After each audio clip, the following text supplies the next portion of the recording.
धनपुर गांव की सुबह में हल्की धूप, मंदिर की घंटियां और चिड़ियों की मीठी आवाजें एक शांत माहौल बना रही थी। गांव के किनारे एक कच्चे घर में रामू, उसकी पत्नी गौरी और बेटी नैना रहते थे। गरीबी थी मगर उम्मीद अब भी बाकी। नैना, उठ जा बिटिया, स्कूल नहीं जाना क्या? माँ, आज फीस देनी है। तेरे पापा कोशिश में लगे हैं, तू परेशान मत हो। नैना के चेहरे पर चिंता की लकीरें साफ दिख रही थी। धनराज अपनी बड़ी हवेली में चाय पी रहा है।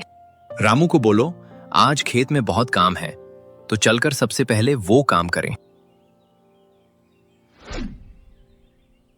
सेठ जी, मैं पूरी मेहनत से काम कर रहा हूँ, लेकिन मुझे कुछ पैसों की जरूरत है। मुझे मेरी बेटी की फीस जमा करनी है। अगर पैसे चाहिए तो दुगना काम करना पड़ेगा। रामू ने सिर झुका लिया, मन में बस बेटी की फीस की चिंता।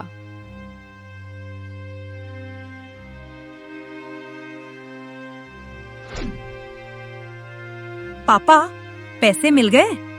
अभी नहीं बिटिया, पर कोशिश कर रहा हूँ। नैना मुस्कुराई, पर उसकी आंखें बापू का दुख पढ़ रही थीं।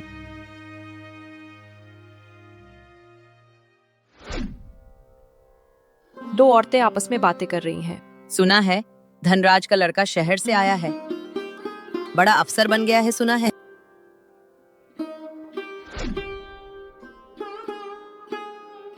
ये है सेठ धनराज का बेटा, जो अभी अभी शहर से आ रहा है।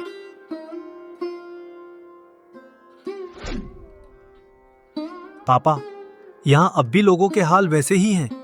गरीबों से काम कराना पड़ता है बेटा, प्यार से नहीं चलता। नैना, फीस कब तक दोगी? मैडम, 2 दिन और दे दीजिए। ठीक है, ये आखिरी मौका है। नैना की आंखें भर आई, उसने चुपचाप सिर झुका लिया।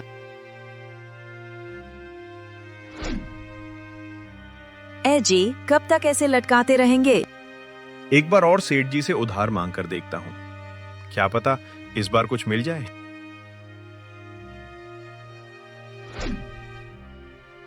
सेठ जी, कुछ उधार दे दीजिए, मुझे बेटी की फीस चुकानी है।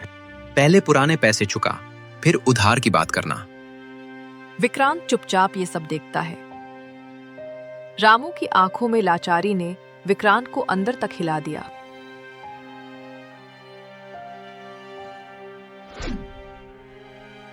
ये सही नहीं है। आखिर क्यों गरीबों का मजाक बनाया जाता है?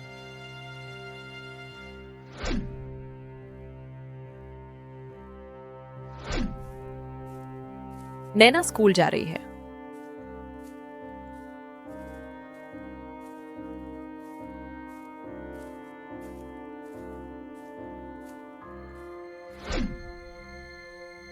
और अचानक से रास्ते में उसका एक बाइक से एक्सीडेंट हो जाता है, और वो बाइक वाला कोई और नहीं, वही सेठ धनराज का बेटा होता है।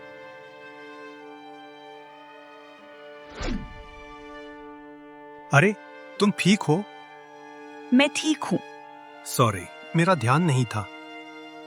कोई बात नहीं। तो चलो, मैं तुम्हें तुम्हारे घर तक छोड़ देता हूँ। विक्रांत नैना को घर ले आता है। अरे ये क्या हो गया? कैसे हुआ नैना ये सब? अरे ये तो रामू काका का घर है। बिटिया, तुझे तो बहुत चोट लगी है। रामू काका, ये मेरी लापरवाही के कारण हुआ, लेकिन आप चिंता मत करो, इसकी भरपाई मैं कर दूंगा, और साथ ही साथ मैं नैना की फीस भी भर दूंगा। रामू की आंखों में पहली बार उम्मीद की चमक दिखी।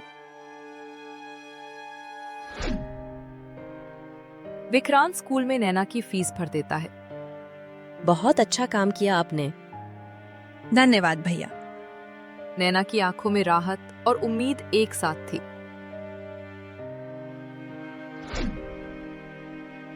तुम हमारे घर की इज्जत गिरा रहे हो। एक गरीब की मदद? इज्जत मदद करने से गिरती नहीं पापा, बढ़ती है।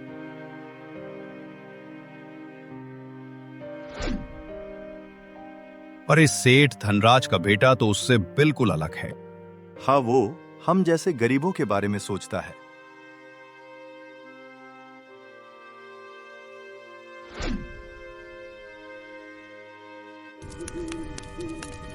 रात में अचानक धनराज की हवेली में आग लग जाती है। गांव वाले दूर खड़े हैं, कोई पास जाने की हिम्मत नहीं करता।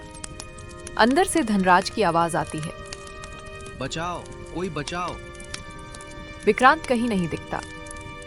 उसी वक्त रामू दौड़ता हुआ आता है। अरे पगला गए हो क्या? आग लगी है। उसने गलत किया होगा, पर है तो इंसान। रामू बिना सोचे आग में कूद जाता है। कुछ पल बाद वह धनराज को कंधे पर डालकर बाहर ले आता है। गांव वाले हैरान रह जाते हैं। धनराज की आंखें भर आती हैं। धनराज हाथ जोड़कर कहता है, रामू, मैं तो तुझे इंसान नहीं समझता था, पर आज तूने इंसानियत का असली मतलब सिखा दिया। सेठ जी, अमीरी गरीबी तो ऊपर वाला लिखता है, पर मदद करना हमारा काम है।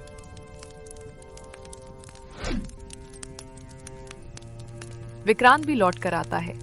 वह पानी लेने गया था आग बुझाने के लिए, पर उसको देर हो जाती है। अब से तेरी बेटी की पढ़ाई और तुम्हारा घर, सबकी जिम्मेदारी मेरी। उस रात धनपुर गांव ने पहली बार अमीर गरीब के बीच की दीवार को गिरते देखा। धनराज बदला, रामू की इज्जत लौटी और इंसानियत सबसे बड़ी दौलत बनकर सामने आई।